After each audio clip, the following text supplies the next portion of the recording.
It has been far too long since any of us here at the Sentient Sock Puppets have uploaded anything, but we're back! Turn it off.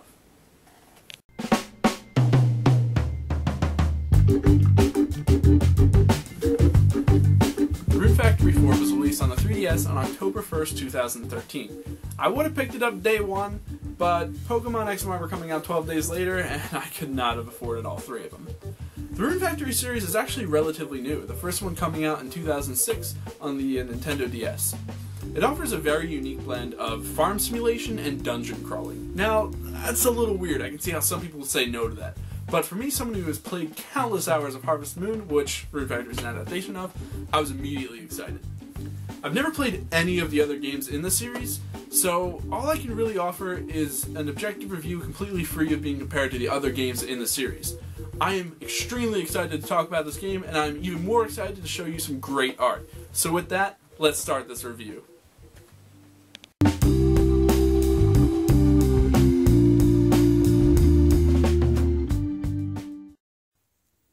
One thing that I do before I write each and every one of my reviews is I watch and read other reviews on YouTube or other sites just so I can maybe pick up a topic that I wanted to talk on that I didn't think of originally. And it seems to me like a lot of people either love or hate this game. So I'm going to, just like my other videos, I'm going to not go into specifics for sake of spoilers, but I'll try to be as descriptive as I can. The game mostly focuses around its characters, and depending on the specific characters that you get close to by giving them items like you bought, like weapons or accessories, or harvested, like crops or flowers, they actually develop and can change the story, not drastically, but it just adds a few side plots for you. These characters are very well thought out. It's very apparent that the creators of the game took a long time thinking about each and every single one of his characters. One thing that I didn't like about the story, and I'm going to try not to be too descriptive, it felt like in some parts of the game, certain characters were trying to accept the fate that they had made for themselves. And I like that idea. I see and watch, play too many things that say you can always change fate, but it's very different when a game tries to tell you otherwise, or movie, whatever. And I kind of liked the direction that the story was going, but towards the end it didn't feel like it was going that way as much. It was a little bit disappointing. For the category of story, I think Rune Factory deserves an 8 out of 10.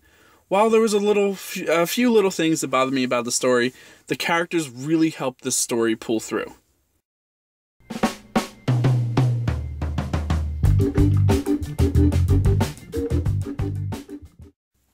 The gameplay is divided into two parts really, the farming and the fighting. First, I'll discuss the farming. I already loved playing Harvest Moon, and I was expecting something close to it, but I was instantly surprised.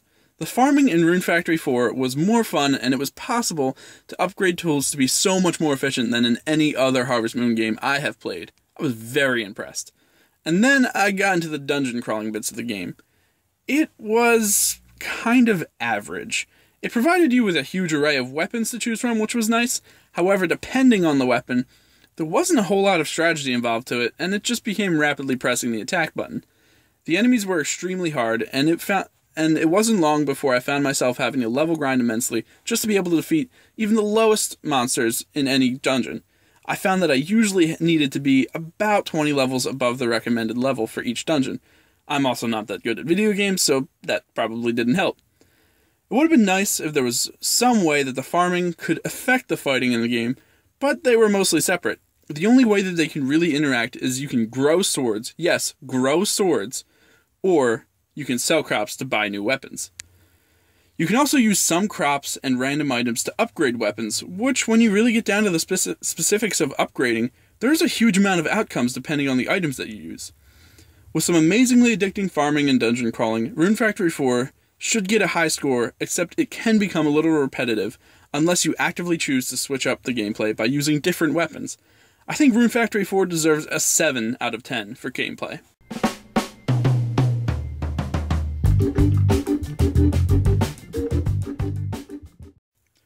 To be honest, I'm kind of mixed when it comes to the visuals.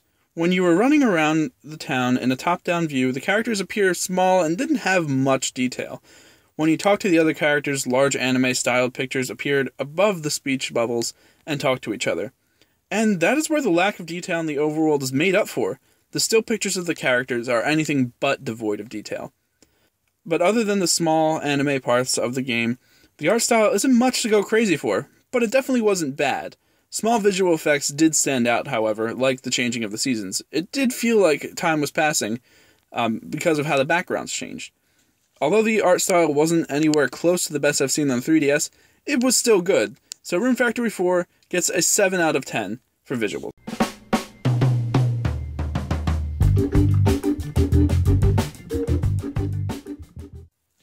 The soundtrack in Rune Factory 4 is near flawless. I can't even begin to explain how well each theme portrays the emotion of each scene in the game. You can even change the game soundtrack to the soundtrack of the older games in the series. There's so much wonderful music in one game. I give Rune Factory 4 a 9 out of 10. It rocked my socks off.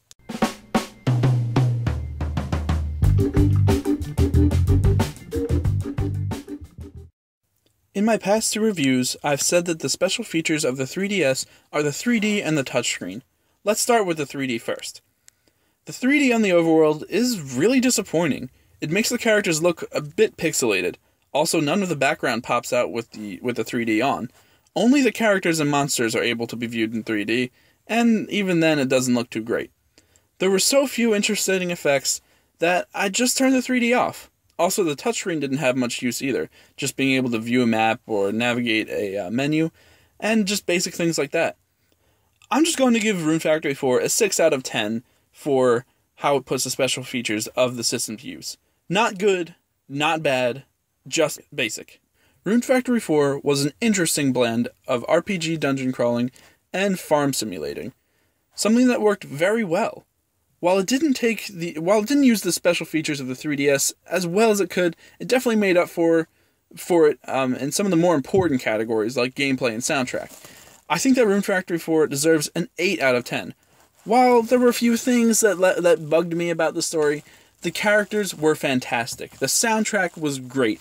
If you do not own this game, you should go out and get it right now. Thank you so much for watching my review.